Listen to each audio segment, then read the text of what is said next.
start our session. We'll start with prayers. All of you can recite behind me or along with me.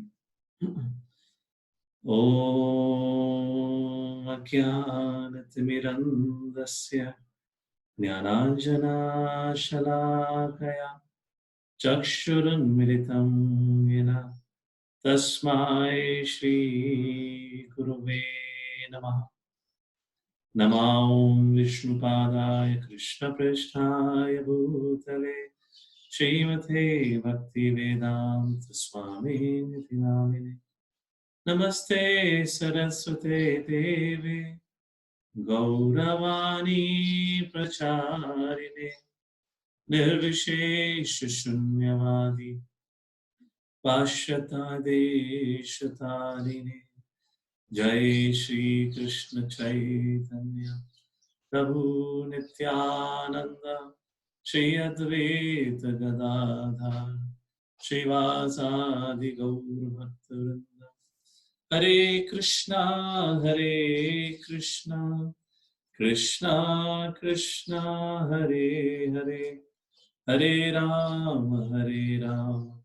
Rama Rama Hare Hare. Hare Krishna. So we welcome all the kids for the third session of Mahabharata series. So far we have discussed two very important and fundamental things.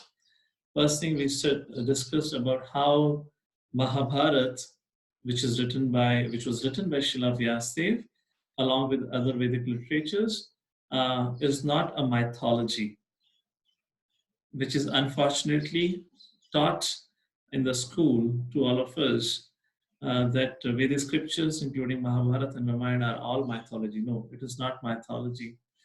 Mahabharata and other Vedic literatures were not written 3,500 years ago, as Britishers taught us through the Aryan invasion theory, that the Europeans came and settled in Bharat and they wrote. No, that's not correct. We have discussed about it.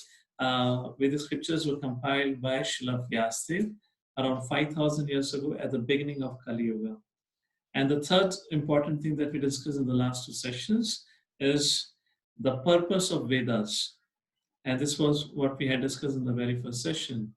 Does anyone remember what is the purpose of Veda? Why Srila Vyasadeva? Not why he wrote, but what is the main message of Vedas? What do Vedas teach us? We have discussed it in the first session. Vedas have of course, Vedas means knowledge. It gives you all the knowledge. Yes, so Krishna, I believe this is Krishna Das or Krishna Prabhu, he writes a correct answer, and that is about the Supreme Lord. The most important thing that Vedas tells us, who is the Supreme Lord, who are we, and what is our relationship, and then everything else is shared in Vedas. So with that as a background, let's begin with Mahabharata. And as some of you have requested, I'll pause the chat so you all don't get disturbed by some messages posted by someone. So this Mahabharata, compiled by Srila Vyasadeva, has 18 sections. Parva ka matlab section, ya aap keh sakte hain, the books, the 18 books. You know, the Mahabharata has around 100,000, 1 lakh verses. So this whole Mahabharata is compiled or written into 8 sections. I'll just briefly introduce you these 18 sections, and in the coming days, we'll look briefly about what is the main subject matter discussed in each of these 18 parvas. Along with that, we'll begin with getting into some of the stories of Mahabharata and lessons as we proceed ahead. So today, we'll focus more on Adi Parva. So these are the 9 parvas which are mentioned here. I'll be showing you other 9. So this 18 parvas, or the sections of Mahabharata, are divided into 3 parts. The pre-war, the war section, and the post-war section. So what you see here with the black color, up to the section number 5, the Parva 5, these all are pre-war sections of Mahabharata. And what you see here written in the red color, up to the Shale Parva, this is all all these sections described about the war that took place. And as you all, by the way, do you know where does Bhagavad Gita comes? In which Parva of Mahabharata Bhagavad Gita is found? Okay, I have to enable the chat for you to start writing. So I've enabled the chat. Does anyone know which section of Mahabharata it comes? Yes, Archana is right. That's about Bhishma Parva. So this is about the first 9 Parvas, which talks about pre-war and during the war, what happened. And then last 9 sections, let's call it sections, or the books of Mahabharata, they focused on post-war. Generally, all of you would have heard a lot of things before the war and during the war, what had happened in the 18 days of the war of Kurukshetra, war at Kurukshetra. However, a lot more has been discussed about post-war also, and there are 9 books or sections which describes that. And among all the 18 Parvas, the biggest section or the longest section is one Parva, the 3rd section, where the Pandavas were sent to forest for 12 plus 1 year of exile. So the 12 years of the forest dwelling is described in one Parva, and it is the longest because there are so many things which happen during their stay in Varna. And after that, the longest section is Adi Parva. So today I'll be just introducing you and giving an overview of Adi Parva because it's quite big. And when we meet in future sessions, I will club other sections and give you a quick overview. So let's start with Adi Parva. Adi Parva also means the beginning. That is what it is described in English. And is the first part of Mahabharata, like that. And this Adi Parva talks about the lineage of Kauravas up to the birth of Pandavas and the birth of the 100 sons of Dhritarashtra. And it begins with the story of Shantanu. However, before getting into the lineage and dynasty of Kauravas, the very first thing this section of Adi Parva begins with who is speaking to whom. So this Mahabharata that is compiled is of the discussion that happened between Suta Goswami with the sages assembled at Naima Sharanya. So around 5,000 years ago, Suta Goswami had narrated. Now, Suta Goswami is the same person who also narrated Srimad Bhagavatam. Bhagavatam Puran is also called as. So Suta Goswami had spoken about the whole of Mahabharata to the sages of Naimisharanya. And from whom did Suta Goswami learn about Mahabharata? Suta Goswami had heard the whole of Mahabharata from the disciple of Vyasadeva by the name of Vaishampayana, one of the foremost disciples of Vyasadeva. And he had heard about this whole Mahabharata. Suta Goswami had heard about it from Vaishampayana. And what was the occasion? At the end of, I should say other way around. The occasion was Janmejaya. Does anyone know who Janmejaya was?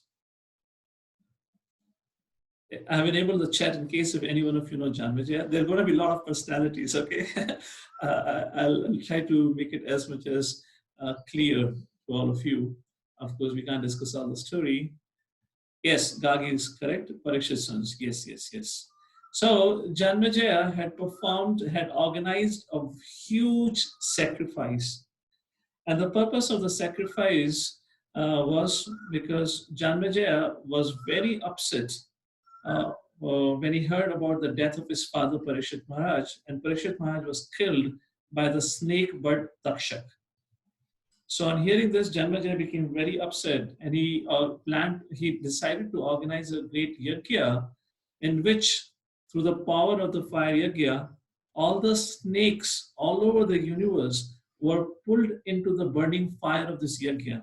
And the purpose of this yajna was to kill the snake species entirely.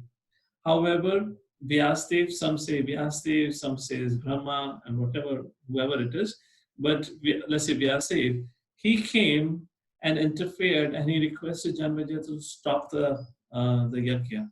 So like that, the yajna was stopped, and when the yajna was stopped, at that point of time, Vaishampayana was requested to give the whole history of Kauravas, what had happened at the war of Kurukshetra, and what happened after Yudhishthira Maharaj became the king of the world. So all that description was given by Vaishampayana at the end of this great fire sacrifice, where Sutta Goswami was personally present, and he heard about it, and he came and gave it to the sages of Naimisharanya.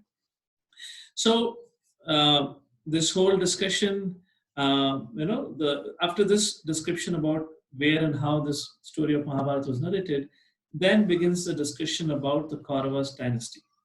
Now that's quite a big in itself, but I'll be a little brief. I can't go into much details of it, so please you have to bear with me. But I promise you, as we'll be progressing ahead, we'll try to cover as many stories and discussions on all the characters involved. So let's focus on Shantanu, with which the storyline begins. Shantanu, the head of the Kauravas, the king of the world, or the head of the Kuru dynasty, was married to Mother Ganges, the personified personality of Ganga, the river Ganga, Ganges. And when Shantanu and Ganges got married, Mother Ganges had kept a condition on the marriage of Shantanu. And the condition was that I'm willing to marry to you, Shantanu, but you will never ever ask me or question me why I do what I do. You'll never question my actions. You will accept whatever I do. Shantanu said, oh yeah, I love you so much. I don't care, so be it. So that's how Shantanu got married to Ganga, and Ganga had begotten or had given birth to 8 sons. However, only one son survived by the name of Devvrat. What happened to the earlier 7 sons? Ganga took all those sons whenever they were born, and she went to the nearby river, some say that is Jamuna, and she drowned the son, and like that, the 7 sons died. And finally, when she was about to drown the 8th son, Devavrat, then Shantanu came and stopped Ganga.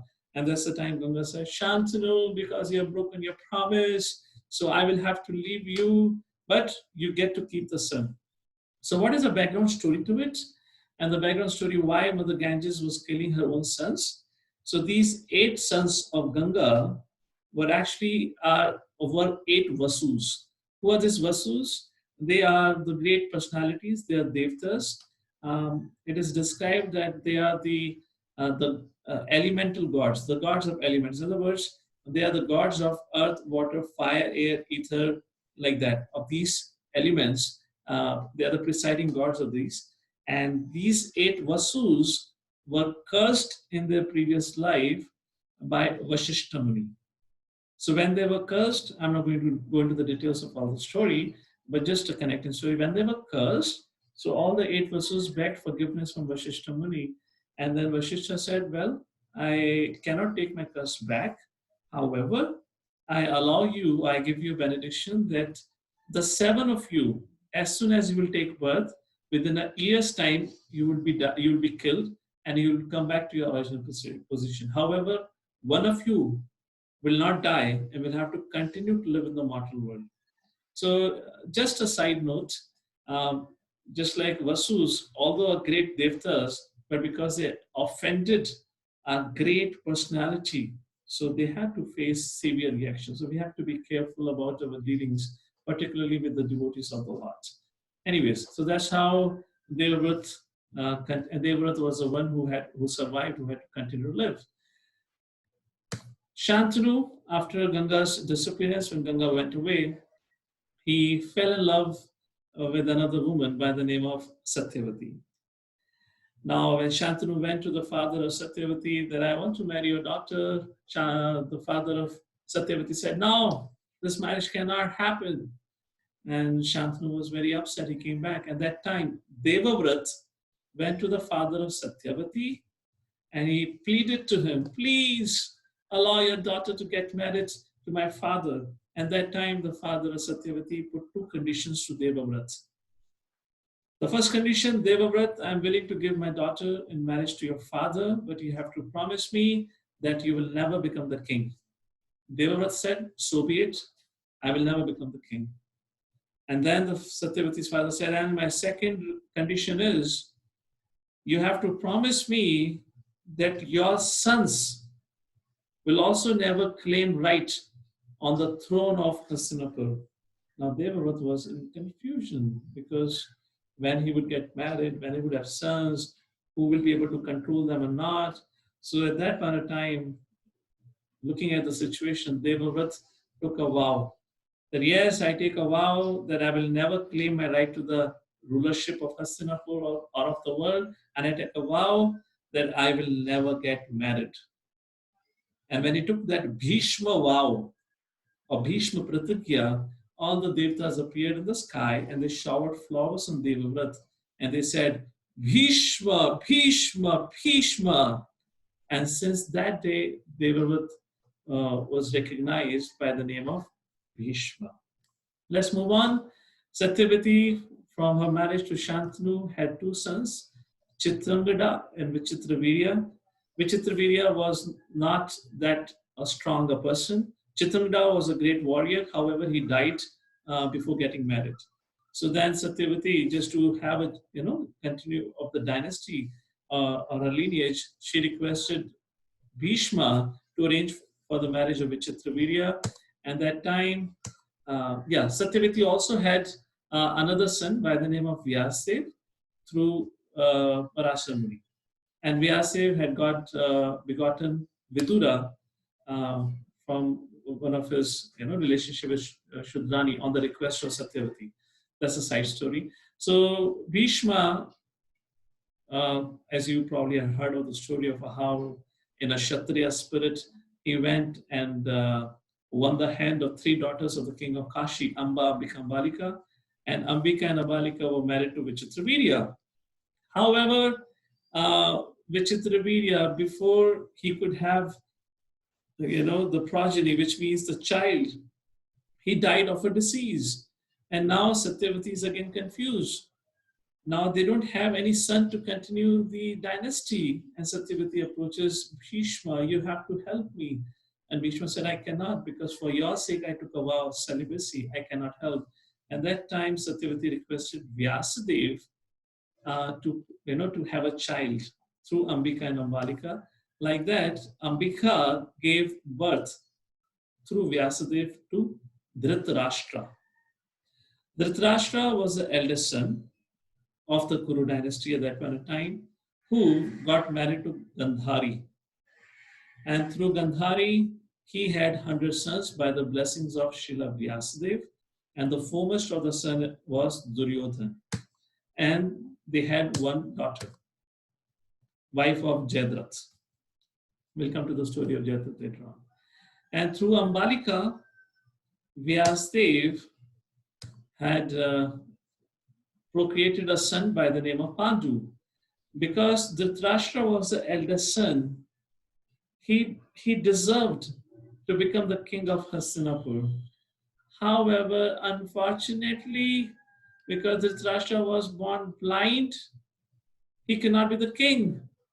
So then it was decided that Pandu will become the king. And that is the time when the conflict began within the Parva, the Parva family or the Parva dynasty. Dhritarashtra became very upset and he was looking for an opportunity when somehow or other he can claim the control of the rulership of the world. In the meantime, Pandu was married to Kunti. This is all the whole subsection which is mentioned in the Adi Parva, and to Madri. And in the meantime, Pandu was cursed because he killed a sage. So Pandu had to leave the throne and he had to go to the forest. And now he's living in a forest with his two wives, Kunti and Madri. Through Madri, with the blessings of the Durvasa Muni, Durvasa Muni gave a blessing to Kunti of a mantra, which she shared with Madri. And Pandu had two sons, Nakul and Sahadev. So please hold on. I'm just giving in a very concise format the whole thing. You might be hearing this thing again in details as the session goes ahead. Nakul and Sahadev both had two sons. And Pandu, through Kunti, begot three sons, Yudhishthir, Bhima, and Arjuna. However, Yudhishthir was not the eldest son of Kunti, which we get to know later on in Mahabharata. Kunti had also had a son by the name of Karna, who was born to Kunti before her marriage to Pandu. And Karna was the eldest son among all the five brothers, Pandavas. And then this is where the Adi Parva's discussion ends. But here, just to continue the genealogy, we have just talked about how Arjuna got married to 4 queens and had 4 sons like this. And Abhimanyu got married to Uttara, from whom? Parishit, and then Janmajaya. So this is just a brief. Whew, I feel the kids will be thinking, oh, this is so much information. All right, have patience. Now I'll get into the story format, okay? Don't begin to sweat. Don't get scared. So this is just a quick genealogy. Let's get into the Mahabharata as a story. So after describing the whole lineage of the Kauravas, then discussion comes with Pandu. Pandu is living in the forest with Kunti and Madri. He has got 5 sons. However, Pandu dies because of the curse that was given to him. And now we'll get into the details. So when Pandu died, Mother Kunti had to come along with all the sons, because when Pandu died, Mother Madri also decided to ascend to heaven along with her husband Pandu. So the son Nakul and Sahadev were left in the care of Mother Kunti. And Mother Kunti had to come back to the Hastinapur, which now was being ruled by Dhritarashtra as a temporary king. And when Pandavas came back, Duryodhana, the eldest son of the Kaurava, was very, very disturbed. And he began to, plan how to kill the Pandavas. And there is where this very interesting story comes, when one day, particularly Duryodhana was very envious of Bhima, Bhimsen, because Bhimsen was very powerful. It is said when they would play kabaddi, 5 brothers would be on one side. Do you all know about kabaddi? I don't know if you kids have played kabaddi, but there is an interesting game used to be kabaddi game. The 5 brothers would be on one side, and the 100 brothers would be on the other side. So 5 versus 100. And when Bhima would go on the other side of the Kauravas, around 50 of the Kauravas would latch onto his left hand, and other 50 would latch onto his right hand. Bhima would peacefully walk into the side of Kauravas, and he will catch all of them, all the 100 of them on both his arms, and very peacefully he'll come across the other side. So whenever Bhima used to be there along with Pandavas, Kauravas could never ever win any game. So Duryodhana was very envious. So one day, Duryodhana mixed poison in a sweet ball and fed it to Bhima. And Bhima fainted, and then the Kaurava brothers threw the body of Bhima into the river. However, when Bhima drowned in the river, there were a lot of snakes. And because of the snake bite, something else happened. Although Bhima's body was getting completely covered by the poison, but when the snakes started to bite the body of Bhima, it acted as an antidote for the poison. And then the Bhima was taken to the Nagalok, and the great grandfather of Bhima was there, who blessed him, who gave him a medicine. And when Bhima came out, he was far much more powerful. Bhima came back and he told Mother Kunti what happened. Kunti told Vidura. Vidura told Bhishmadev, and Bhishmadev went and told Dhritarashtra, your son Duryodhana have to be punished. And Dhritarashtra said, my dear great grandfather, how can you punish Duryodhana? He is my life and soul. I know he has done a childish mistake. If you want, I am willing to take punishments. And that's the time Bhishma understood that the Dhritarashtra is responsible for the behavior of Duryodhana. And then Bhishma Pitama began to think, how can I separate Duryodhana from Dhritarashtra? When he was thinking like that, one day a great Brahmana by the name of Dronacharya walked into Hastinapur. And when Bhishma Pitama saw Dronacharya, then he understood, wow, finally I found the best of the teacher who can give education to Pandus, or the sons of Pandus, and to Kauravas. And that time, through Dronacharya, through the excuse of sending all the kids to Gurukul of Dronacharya, Bhishma Pitama was able to separate Duryodhana from Dhritarashtra. However, Bhishma Pitama was not able to stop the influence of Shakuni on Duryodhana. Although Duryodhana, all the Kauravas and Pandavas were staying in the Gurukul of Dronacharya, but Shakuni maintained, kept in touch with Duryodhana. So when he came out of the education, when the Gurukul education ended, which was apparently for 12 years, Duryodhana became very, very envious of the Pandavas because of the association of Shakuni. And when they all came back, because Yudhishthira Maharaj was the eldest son, Yudhishthira Maharaj was declared as the crown prince of Hastinapur, which means very soon Yudhishthira Maharaj would be given the throne of Hastinapur and Dhritarashtra would have to leave it. But Dhritarashtra was not at all agreeing, was not at all ready. So that time Duryodhan plotted. He planned to kill not only Pandavas but Kunti, all of them together. And that's the time he built the house of LIKE.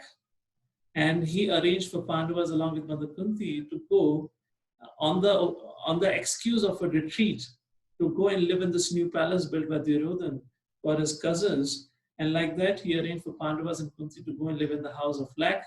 However, by the guidance or indication of Vidur, the Pandavas and Kunti survived and they escaped.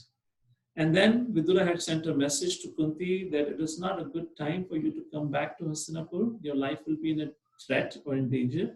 So please, you continue to live in the forest in a disguise of a Brahmana. However, in Hastinapur, Dhritarashtra was crying tears. Oh, my sons of Pandu have died. What will happen to me? And he was crying, he was shedding, as we say, crocodile tears. And in the meantime, Kunti, along with her sons, were wandering all alone in the forest. When they were wandering in the forest like this, one day the Pandavas and the Kunti came across a Maneater Demon by the name of Hidamba. And Hidamba had a sister by the name of Hidambi. So when Hidamba saw the Pandavas, he wanted to kill them. However, when Hidambi saw Bhima, she fell in love with Bhima. So she wanted to get married to Bhima. So there was a big fight between Hidamba and Bhima. Finally, Bhima killed Hidamba. And then the marriage ceremony happened between Hidambi and Bhima with the permission of Mother Kunti. And through this marriage between Bhima and Hidambi, they begot a very powerful son who played a very critical role in the war of Kurukshetra. Does anyone remember what was the name of the son of Bhima and Hidambi? Yes. okay, yes. Ghatotkacha. Yes, Ghatotkacha. And does anyone know what crucial role he had played in the war of Kurukshetra? Ghatotkacha was very, very powerful warrior. Of course, he was a demon, he was a Rakshasa, and he was very powerful, and he was destroying the army of Kauravas like anything. So when Duryodhan saw that Ghatotkacha cannot be stopped, then one day he requested Karna.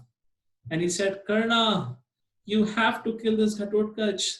He's destroying our army, you have to do something.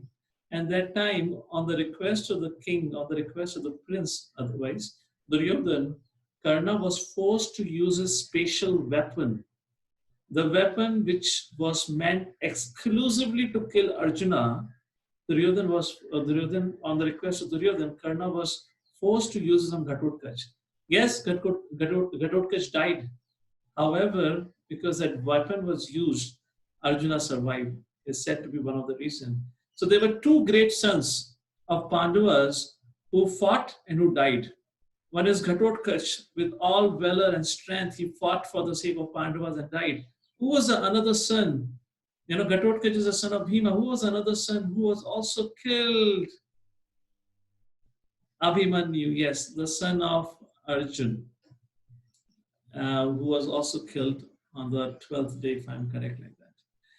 So like this, after getting married to Hidambi, the Pandavas continued their journey in the forest because they had to live in incognito, in hiding. They moved ahead and then they came to a village, a town by the name of Ekachakra. This Ekachakra town was more or less occupied by the Brahmanas. So one Brahmana family had hosted Pandavas and the mother, Kunti, who were also in a disguise of a Brahmana. They were dressed as a Brahmanas. And they're living, and every morning the Pandavas will go out to ask for Bhiksha, and they'll come back in the evening, and Mother Kunti will cook. And whatever is cooked, 50% of that was given to Bhima. Because Bhima used to eat a lot. He had a big appetite. And remaining 50% was divided among 5 of them. 4 other brothers and Mother Kunti. So everyone was able to manage the austerities, but Bhima was not happy. He was too hungry. He was not getting food according to his requirements. So one day, something very interesting happened. Mother Kunti, in the house where she was living, Mother Kunti heard the crying of the host. The Brahmana family who were hosting our this Pandavas. So Mother Kunti heard the crying of the Brahmana family, and she went inside and she began to hear what happened. And that's the time she heard the Brahmana, the father, speaking to the family. And the father said, "Oh, tomorrow is the unfaithful day of our family. Tomorrow we have to send a truckload of fruits and vegetables along with two bulls, and one of our family member has to go and become the food or the lunch of this great demon by the name of Bakasura, who is a man-eater demon. So because tomorrow is our turn, my dear wife, please give me permission. I will represent our house and I'll go." And the wife began to cry. There were four members in the family: husband, wife, daughter, and the son. And the wife began to cry, "My dear husband, how can you do so? If you go and die, then I will die. Who will take care of the kids? So I would say, rather than you go, let me go. If I go, you can still maintain the kids and all of you can continue to live happily." And like this, both mother and father began to cry. And when they were speaking like this, their daughter was listening to all this. The daughter came forward. Why? Why you both have to die? Because if any one of you die, you know that we'll not be able to take care of ourselves. I, as a daughter, anyways have to get married and go to someone else's house. I do not belong to this house. So please allow me to go along with the cart. And if I die, it does not matter to the rest of the family because both of you are there. You can take care of the son. And when the daughter said like this, all three of them, the husband, the father, and the mother, and the daughter began to cry.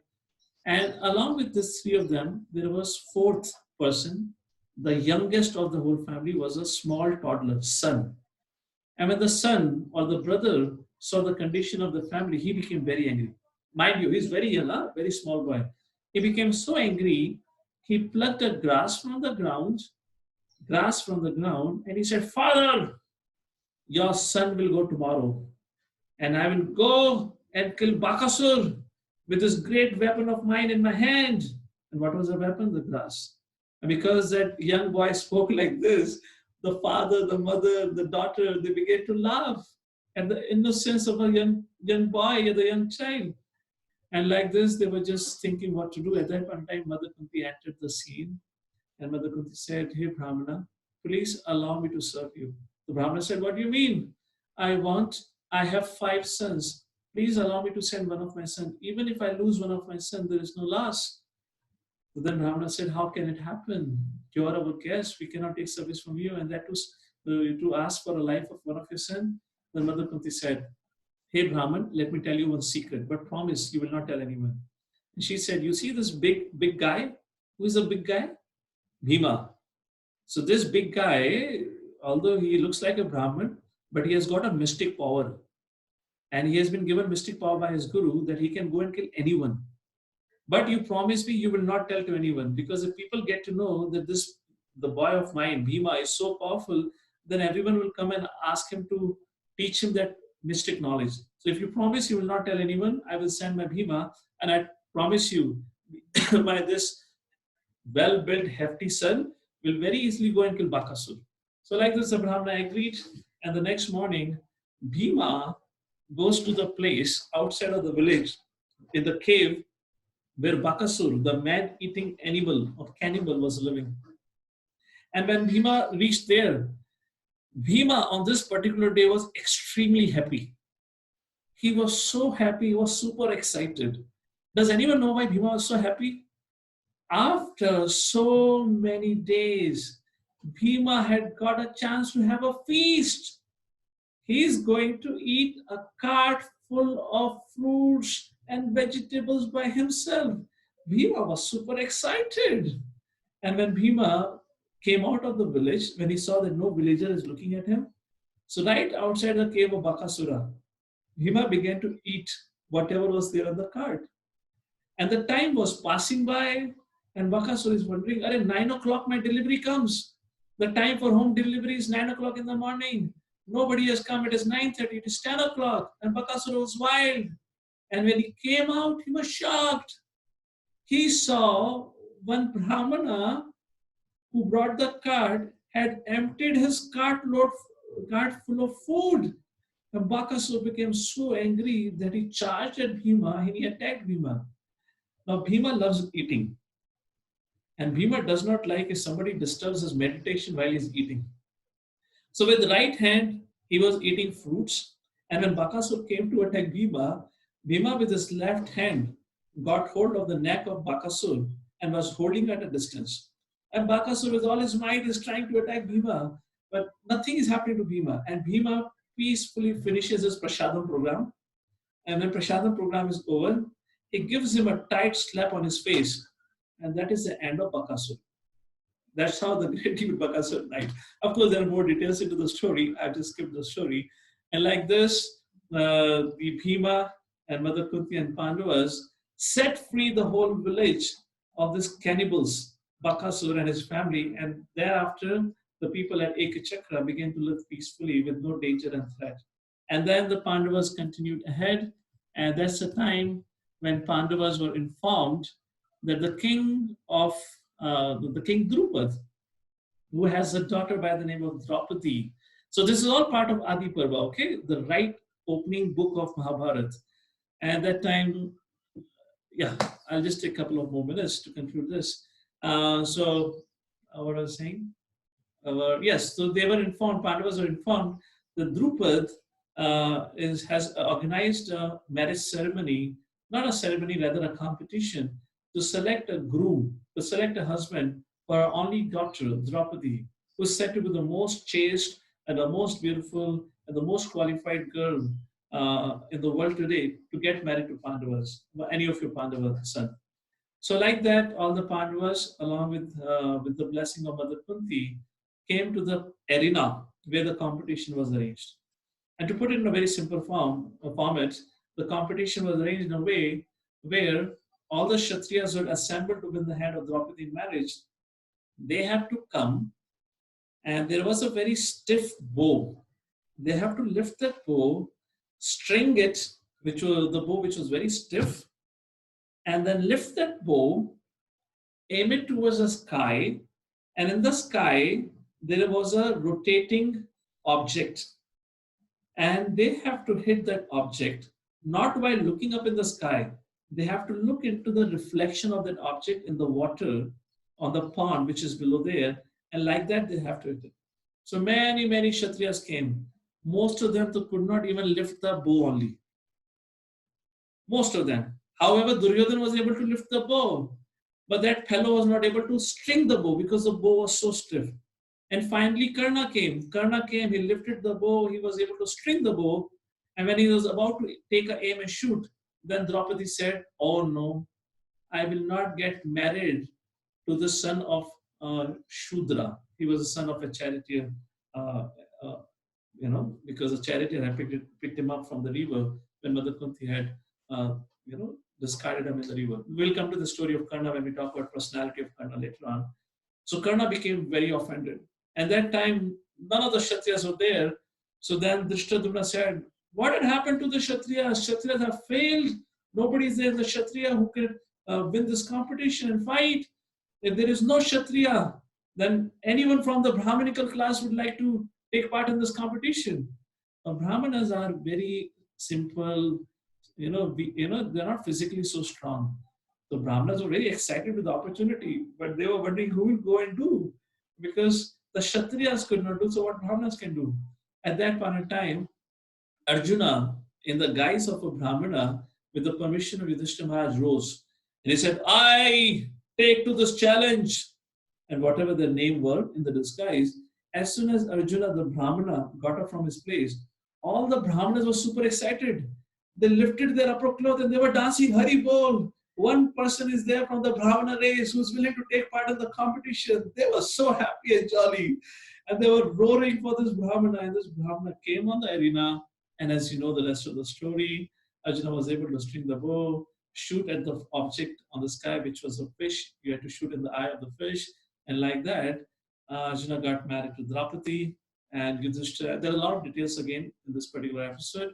And Yudhishthira and the rest of the Pandavas brought Draupadi to Kunti. Mother Kunti, without knowing what is a charity, she said, divide the charity. Like that, Draupadi got married to all the 5 brothers. So when Drupad got to know these Brahmanas are not ordinary Brahmanas, but they are Pandavas, then Drupad invited Pandavas to come and live with them in his kingdom. And when the Pandavas came to live in the kingdom of Drupad, now they had to give up their disguise as Brahmanas. So now the news spread all over the world that Pandavas are alive. And when the news was spread like this all over the world when Pandavas are alive, Bhishma Pitama got to know. And then Bhishma Pitama told Dhritarashtra, you have to invite the Pandavas back. You cannot cheat them or deceive them anymore. So Dhritarashtra, against his will, against his desire, had to invite Pandavas back. And when Pandavas came back, because Yudhishthira Maharaj was the crown prince, so now kingdom has to be given back to Yudhishthira Maharaj. But Duryodhana was not willing to agree for it. So for the first time, an agreement was signed between the Pandavas and Kauravas. And according to that agreement, the kingdom was literally half and half, you can say, or the Pandavas were given a separate part of land, which was under the care of the king of Hastinapur, which means Dhritarashtra. And some say 50-50 was decided, whatever, some portion of land was given. And that piece of land was called as Khandav Prasth. So the land which was given to the Pandavas was a barren land. There was not even a single tree growing in that barren land. It was like a desert, which was unusable for even animals. Nobody used to go. So Pandavas were given the barren piece of land. Although that was a great injustice done to the Pandavas, because Kauravas kept the best land with them and gave the most useless land. But Yudhishthira Maharaj, with all humility, accepted it. And like that, they came there and they began to plan how to raise a big, magnificent city in this deserted place called as Khandapras. And that's the time Lord Shri Krishna came, and by the kindness and association of Krishna, this story would be further narrated in the next Parva called as Sabha Parva. So Adi Parva ends at a point where Pandavas were given Khandapras, and when they go to Khandapras, they realize it's a barren piece of land. And then the second book of Mahabharata called as Sabha Parva begins, where the greatest assembly, Sabha means assembly, and the whole Sabha Parva talks about the greatest assembly built by the Maya Danav. So when we meet again tomorrow, then we'll get into this Sabha Parva, where there's an elaborate discussion about the assembly built and what all happened, and the dice game that happened, Rajasuya Yagya happened. There are many things that happened after this. So when Maya Danav built this assembly, the magnificent assembly, Yudhishthira Maharaj in a very short span of time became the best king, and Duryodhana became very insecure. That's the time Duryodhana and Shakuni had played a trick, and they planned to invite Yudhishthira Maharaj for a dice game. And this is where Sabha Parva ends, where the Yudhishthira and Pandavas are defeated in the dice game, and they are exiled to the forest, and that is where Vana Parva begins. So we'll get into more details of Sabha Parva when we meet next time. And it's a very, very beautiful story of Mahabharata, which has its own incredible lessons. I'm just focusing on narrating the story right now. We'll get into the lessons when we begin the analysis of characters. We'll be talking about all these important characters: Pandavas, Duryodhana, Kunti, Dhritarashtra, Karna, and of course the most prominent character, Lord Shri Krishna. Then we'll get into the aspect of what we can learn from these great personalities, and of course the role of the Supreme Personality of Godhead, Krishna, in the lives of his dear devotees, Pandavas. With that, I sincerely thank each one of you for joining us for today's session. Thank you once again. Srila Prabhupada Ki Jai.